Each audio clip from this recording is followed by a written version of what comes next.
orang kata tak praktikal lah untuk digunakan zaman sekarang ni.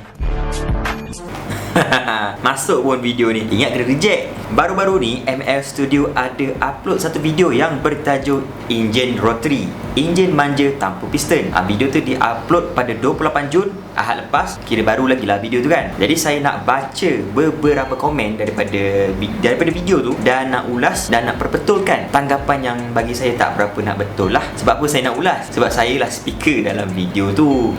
Jadi kita terus kepada komen-komen netizen. Komen yang pertama daripada Muhammad Iyad. Dia kata, tak, masalahnya kenapa banyak YouTubers kereta cerita tentang Mazda. Pergi NAS jumpa Mazda, pergi mekanika jumpa Mazda, pergi kereta jumpa Mazda, pergi ML Studio pun jumpa Mazda. Video saya tu lah, power lah Mazda. By the way, aku suka enjin Skyactiv Mazda sebab minyak macam IB, macam lah. Okay, yang pertama sekali, memang betul 2-3 minggu ni kan memang orang kata ramai YouTuber automotif yang cerita mengenai Mazda, sama ada dari segi pengalaman ataupun enjin Mazda dia bekerja macam mana. Termasuklah video-video NAS lah, antara yang terawal buat pasal Mazda ni. Dan NAS sendiri yang dah beli kereta Mazda, jadi dia pemilik. Tapi saya nak bagi tahu dan saya nak jelaskan, saya bukan ikut trend untuk up pasal Mazda. Cuma video tu di-upload semasa trend mengenai konten Mazda. Sebab apa saya kata macam tu? Saya akan ulas dalam komen yang seterusnya nanti ni. Okey, jadi komen yang kedua ni daripada Musang Gaming. Dia kata, apa tiru NAS Abdullah pula brother ni.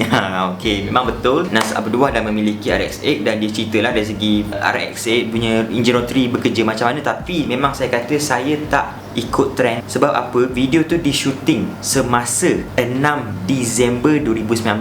Saya dah buat topik tu pada 6 Disember tahun lepas. Bukti dia ada ke tak? Memang ada. Kalau korang boleh tengok, ini bukti daripada WhatsApp conversation dengan ML Studio punya team, dan juga ini adalah gambar behind the scene saya shooting di studio ML Studio.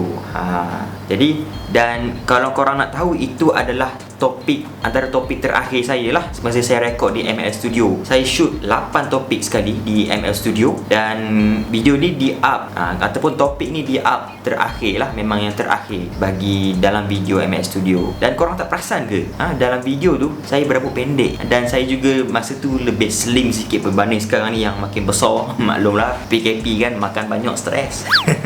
Okay, rambut makin panjang tau. Kalau saya shoot minggu lepas mengenai topik Mazda ni, saya takkanlah boleh panjang sampai macam ni kan.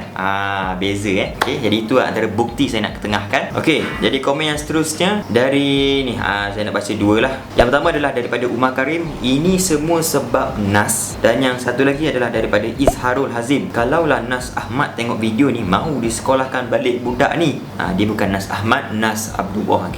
Okay, betul lah, boleh lah. Boleh sekolahkan saya sebab NAS dah memiliki RX-8 dan dia lebih tahulah selok-belok penjagaan RX-8 ni macam mana. Tapi kita sebagai YouTuber automotif, kita bukanlah nak bergaduh kalau ada YouTuber yang salah sampaikan info, yang seorang ni akan perbetulkan, yang tegur lah. Bukanlah nak bergaduh. Kita bukan nak menang-menang. Kita nak, niat kita dalam nak sampaikan info, dan dalam masa sama nak bagi orang Malaysia ni lebih peka dan tahu mengenai info automotif ni ataupun dunia automotif ni. Itu tujuan kami semua sebenarnya. Seterusnya daripada Ahmad Mi. Dia kata, NAS Abdullah bila pula nak masuk dalam ML Studio.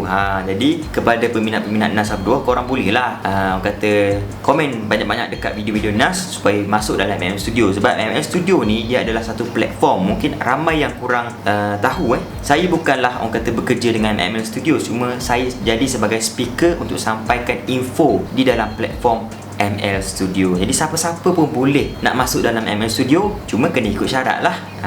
Termasuklah NAS Abdullah sendiri. Okey, jadi komen yang seterusnya daripada ni dia adalah pemilik kereta enjin rotary, daripada Azizi Zul. Dia kata, saya owner kereta rotary, tapi dia tak nyatakan model apa.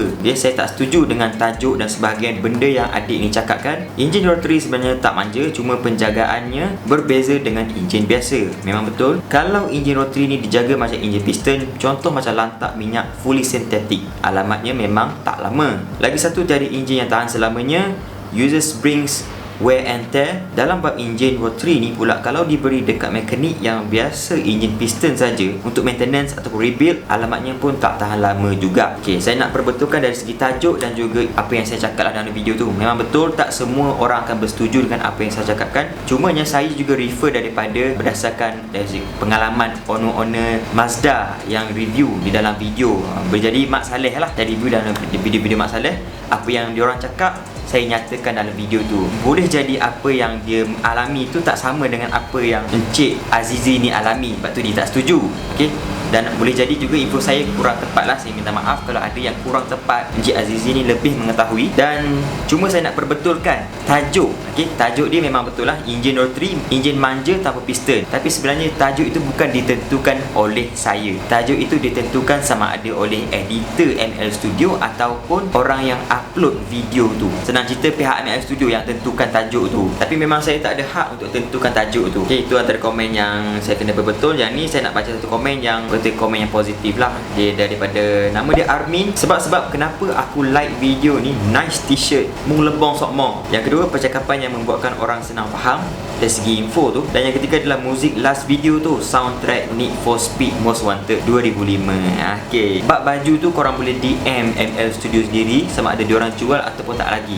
Tu memang baju ML Studio Dan saya nak jelaskan juga maksud di sebalik mung lebong sok mo. Ada yang tanya, ramai yang tanya, apa maksud dia? Mung tu merujuk kepada kamu ataupun kau, lebong tu menipu, sokmo ni selalu. Maknanya kata, maksud dia dalam bahasa yang jelas adalah kau selalu menipu, kau selalu tipu. Okey, dan saya juga nak terima kasih lah kepada dia sebab memahami bahasa saya. Walaupun masa tu saya malu-malu sikit lah nak cakap, dan saya banyak selitkan logat Terengganu, tapi masih ramai juga yang boleh faham. Jadi itulah dia antara komen-komen yang saya perlu ulas dan saya perlu perbetulkan mana yang saya rasa kena betulkan. Apa-apa pun saya nak berterima kasih kepada ML Studio sebab terima dan upkan video saya dalam video-video ML Studio.